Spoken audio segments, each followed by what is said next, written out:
Congress party legal cell బాధ్యులు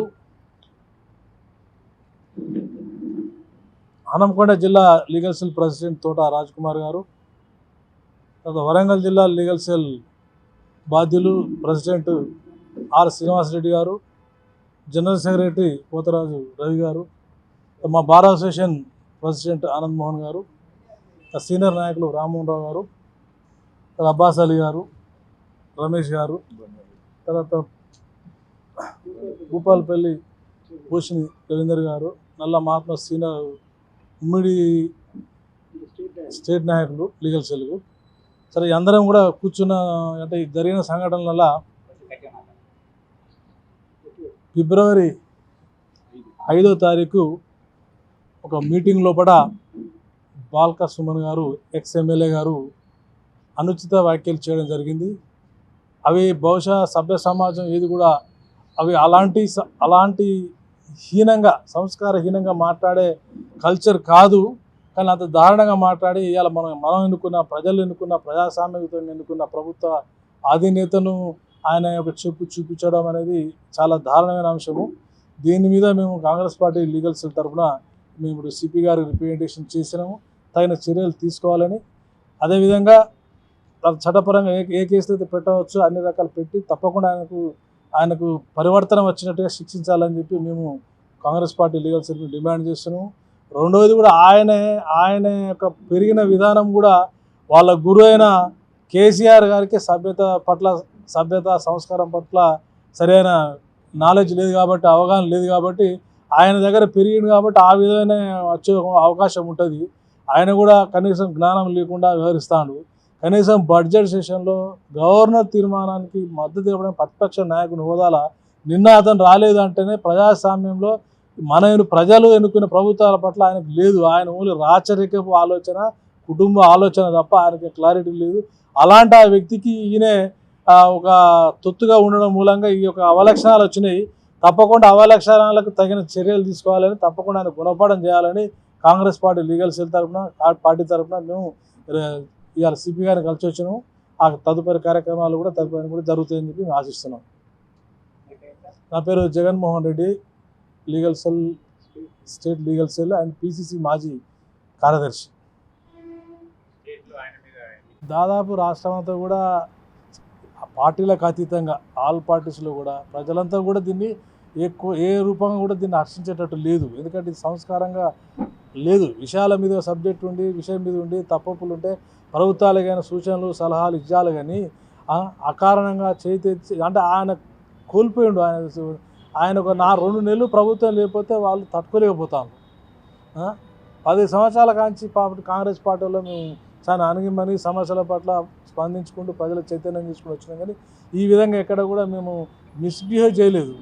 ఈ విధంగా రాష్ట్రం అంతా కూడా చేస్తారు. కాకపోతే చేసే అసెంబ్లీ మొన్ననే వచ్చిన ప్రభుత్వం అంతా కొడితే 60 రోజులు, ఇవాడికి 60 రోజులు అవుతుంది అనుకుంటా. ఈ 60 రోజులలోనే ఆయన 40 రోజులు డెడ్ లైన్ పెడతాడు. మొత్తం 10 సంవత్సరాలు కానీ చేసినప్పుడు వాళ్ళకి దానికి వాళ్ళు ఇచ్చిన ఏ హామీలు నిలవేరలే. కానీ 100 రోజులు అంటే వాళ్ళకి తట్టుకోలేకపోతున్నారు. అధికారం పోయే వరకు, దర్పం పోయే వరకు, ఆ యోగం అదన్నీ అనుభవించున్నారు. కాబట్టి వాళ్ళు ఇంకా తట్టుకోలేక అనుచిత వ్యాఖ్యలు తీవ్ర స్థాయికి పోతాయని ప్రజలు హర్షించే చాలా ముందున్నది. ఇంకా మేము ప్రజల నమ్మకాన్ని, ప్రజలకు ఇచ్చిన మాటలను అన్నీ నిలబెట్టుకొని మేము చాలా ప్రజల మనల్ని పొందుతాం. దాంట్లో ఏ ఇబ్బంది లేదు.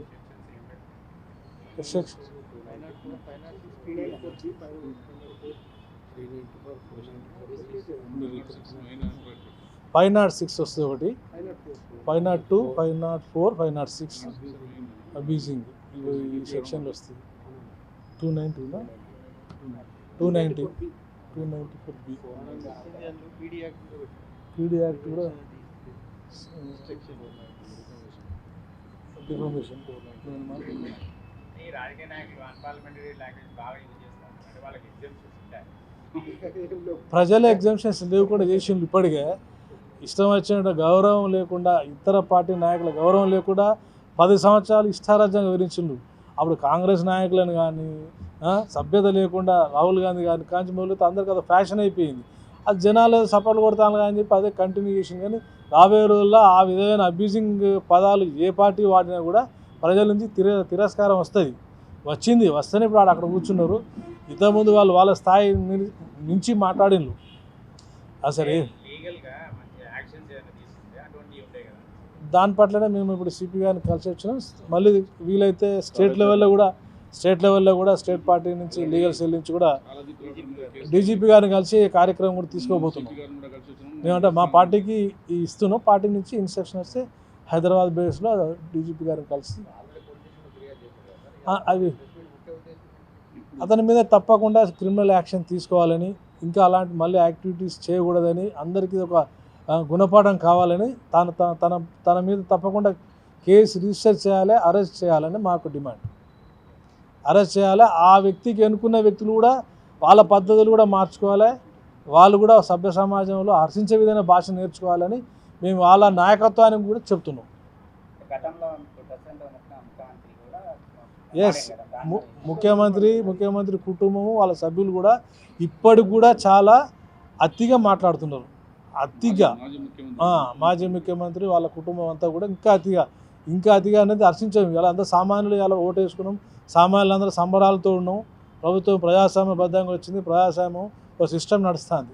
ఇక మళ్ళీ రాచరికమైన వద్దనే ధోరణిలో ప్రజలు వ్యతిరేకించారు. ఆ దాంట్లో ప్రజలు మంచి హ్యాపీగా ఉన్నాం. ఇక జరగబోయే అన్నీ కూడా 5 సంవత్సరాలు మ్యాండేటరీలో 5 సంవత్సరాల్లో ఏమైతే ఇచ్చిందో అవన్నీ ఫుల్ఫిల్ చేస్తారు. అంత సమిష్టి నాయకత్వం కాంగ్రెస్ అంటే. కాబట్టి తప్పకుండా అందరం కూడా అన్ని వర్గాలలో కూడా దీంట్లో పార్టిసిపేట్ అవుతాం. ఇది అద్భుతంగా రాణించే అవకాశాలు ఉన్నాయి నాయకత్వానికి. చెప్తాను విషయంలో ఆంధ్ర పోలీస్ నాగార్జున సాగర్ డ్యామ్ను హస్తగతం చేసుకోవడానికి పోలీసులను పంపించి ఆ డ్యామ్ ఎలక్షన్ రోజు పోలింగ్ రోజు ఒక డ్రామా ప్లే చేసిన వాళ్ళు. ఆ డ్రామాలో భాగంగానే ఈ పోలీసు విత్ గన్స్తోని సాగర్ను ఆక్యుపై చేసుకొని, అది ఎవరు తెలంగాణ గవర్నమెంట్ సీఎం కేసీఆర్ గారు ఉన్నప్పుడు ఆయన కేసీఆర్ను జగన్ ఇరువురు కలిసి ఈ ఎలక్షన్లో గెలుపొందడంలో భాగంగానే ఈ రెండు శక్తులు కూడా కుట్రలు డైవర్షన్ రాజకీయాలు చేసి మళ్ళీ గెలుద్దామనే ఉద్దేశంతో ఒక ప్లే చేశారు. సాగర్ను దిగ్బంధం చేసి పోలీస్ ఫోర్స్తో హస్తగతం చేసుకునే క్రమంలో అది వాళ్ళ చేతగానం తనంతోనే అది హస్తగతం. యాక్చువల్గా కూడా పోలీసులంతా మొత్తం దాన్ని ఆక్యుపై చేసుకున్నారు అప్పటికే.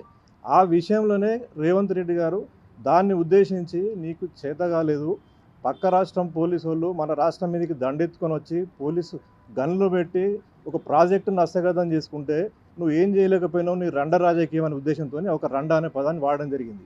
అయితే ఈ రండ అనేది మనం సృష్టించిన పదం కాదు. ఇది ఆల్రెడీ కేసీఆర్ గారే దీనికి సూత్రధారి, పాత్రధారి కూడా.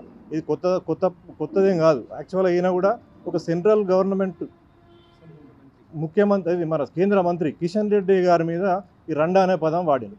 మరి ఈ రండా పదం అప్పుడు కిషన్ రెడ్డి మీద వాడినప్పుడు ఇదే బాల్కసుమన్ ఎక్కడ వేయండు? మరి ఈ రండా అనేది వాడినప్పుడు బాల్కసుమన్ కూడా వాళ్ళ నాయకుని మీద తిరుగుబాటు చేయాలి కదా, నాయకునికి చెప్పుదని చూపెట్టాలి కదా. ఆ నాయకుని చెప్పుదని చూపెట్టి రండా ఎందుకు వాడినావు కేసీఆర్? మరి ఏంది, నేను విద్యార్థి ఉద్యమం నుంచి వచ్చినా, నేను విద్యార్థి ఉద్యమం నుంచి అమరవీరులు విద్యార్థులు త్యాగం చేస్తే నేను తెలంగాణ వచ్చింది, వాళ్ళ త్యాగంతో నేను మన ఎంపీ అయినా ఎమ్మెల్యే అయినా, మరి ఏంది కేసీఆర్ నీ భాష ఏంది, నీ పరిస్థితి ఏందని చెప్పి ఆ బాల్కసుమన్ అనేటాయన అప్పుడే దాన్ని ప్రశ్నించాల్సి ఉండే. మరి అప్పుడేంది, బాల్కసుమన్ పేరు ఇంటి పేరు బానిస సుమన్ అయిపోయింది.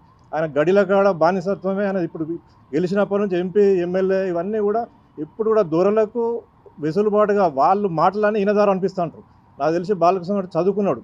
కేసీఆర్ ఏం చేస్తాడు, సమయం వచ్చినప్పుడు ఎలక్షన్స్ వస్తున్నాయి, పార్లమెంట్ ఎలక్షన్, దీన్ని డైవర్ట్ చేయడానికి బాల్కసుమన్ అడ్డం పెట్టుకొని ఈ రండా కేసీఆర్ మన ఏది సుమన్ సీఎం గారిని, గౌరవ ముఖ్యమంత్రి రేవంత్ రెడ్డి గారిని నువ్వు చెప్పుబట్టి నువ్వు నానా భాషలు చెప్పుకుంటా కూడా అది సిగ్గుసేడు. ఎందుకంటే ఇప్పుడు మేము ఆయన తిట్టే పరిస్థితి లేము. ఎందుకంటే మేము కాంగ్రెస్ నుంచి వచ్చినాం. మా నాయకత్వం రాహుల్ గాంధీ, సోనియా గాంధీ నాయకత్వంలో మేము పెరిగినాం. ఎక్కడ కూడా ఈ భాష ఎవరు వాడరు. ఈ భాష మేము వాడడానికి లేదు. ప్రెస్ మీట్ పెట్టిన ఉద్దేశం కూడా ఇది ప్రజలు ఎన్నుకున్న ప్రభుత్వం. ఇది ప్రజలు సంతోషంగా ప్రజాస్వామ్యబద్ధంగా ఎన్నుకున్న ప్రభుత్వాన్ని ఉద్దేశించి సీఎం పదవిని, సీఎంను అగౌరవంగా మరీ తీసేసి చెప్పుబట్టి రెచ్చిపోయి అది ఎట్లా ఉన్మాదిలాగా ప్రవర్తిస్తున్నాడు బాల్కసుమన్. ఇది వాస్తవానికి తెలంగాణ ప్రజలు మొత్తం చూసినది. దీని అందరూ మొత్తం ఖండిస్తున్నారు. ఇది ఇంకోటి ముఖ్యంగా లీగల్ సెల్ ఇలా మేము పెట్టిన ఉద్దేశం కూడా ఎట్టి పరిస్థితుల్లో కూడా లీగల్ సెల్ నుంచి ఒకటే హెచ్చరిక చేస్తున్నాం. సుమన్, నువ్వు జాగ్రత్త ఉండు, ఒళ్ళు దగ్గర పెట్టుకో. ఎందుకంటే గత 10 సంవత్సరాల ప్రభుత్వం కాదు ఇది, కాంగ్రెస్ ప్రభుత్వం, ప్రజల ప్రభుత్వం. నువ్వు రోడ్డు మీదకి వస్తే నీ బట్టలు ఇప్పిస్తారు సుమన్. ఎందుకంటే ఇది జాగ్రత్తగా ఉండు, నోరు అదుపులో పెట్టుకో. నీ నాయకుడు ఏదైతే వాడతాడో అదే భాష నువ్వు కూడా వాడితే వాళ్ళు కూడా భూస్వామి అయిపోయారు. ఈ రాబోయే ఎలక్షన్లలో కూడా బీఆర్ఎస్ అనేది కంటి కూడా కనబడదు, ఎక్కడ కూడా బీఆర్ఎస్ పేరు వినబడదు. అలాంటి ఉద్యమకారులు బయటకు వచ్చేసారు. అలా ఉన్నది కొద్ది మంది, నువ్వు నీ మంది మగాదులు, ఈ బాలకృష్ణ అలాంటి వాళ్ళే. ఏదో రోజు మొత్తం పార్టీ కూడా క్లోజ్ అయిపోతుంది. ఇప్పటికైనా భాష మార్చుకోండి, పద్ధతిగా ఉండండి. దీన్ని బట్టి రాజకీయాలు అందరూ చేస్తారు, కానీ భాష వాడే విధానం కూడా కొంచెం అలవర్చుకోండి, మంచిగా చూసి నేర్చుకోండి. కాంగ్రెస్ కూడా మీకు నేర్పుతుంది, అన్నీ నేర్పుతుంది, పాఠాలు అన్నీ నేర్పుతాయి. ఇప్పుడు రండా అంటే ఏంటిది? ఇప్పుడు ఈ కేసీఆర్ నువ్వు చేసిన పని వాస్తవానికి రండా అనడం తప్పేం లేదు. నువ్వు ధరణిని అడ్డం పెట్టుకొని 35,000 ఎకరాలు కొట్టుపడేసినావు. నువ్వు రండ కాదా? అది రండ పనులు కాదా? నువ్వు చేసింది ఏంటిది? మిషన్ భగీరథ 7,000 కోట్లను మింగి పడేసినావు. ఇప్పుడు ఒక్కొక్కటి వెళ్తున్నది. హెచ్ఎండి సంబంధించి, బాలకిషన్ సంబంధించింది ఒక చిన్న వ్యక్తి నీ ప్రభుత్వంలో, ఆ వ్యక్తి దగ్గరనే ఒక 1000 కోట్లు, మామూలు కాదు, ఒక 1000 కోట్లు బయటపడినాయి. అంటే ఇవన్నీ రండ పనులు కదా? నీ అనుచరులు, నీ మంది మగాదులు మొత్తం రండ పనులు చేసి రాష్ట్రాన్ని దోచుకొని మొత్తం నిర్వీర్యం చేసిండ్రు. ఇదంతా ఈ రండ అంటే ఇది రండ. కేసీఆర్ గారు, మీరు చేసిన రండ పనులు, మీ బాల్కసుమను ఇవన్నీ కూడా మానుకోండి, బంద్ చేయండి. చట్టం తన పని తను చేసుకోబోతుంది. ఇవన్నీ అక్రమాలు వెలుగులోకి వస్తాయి.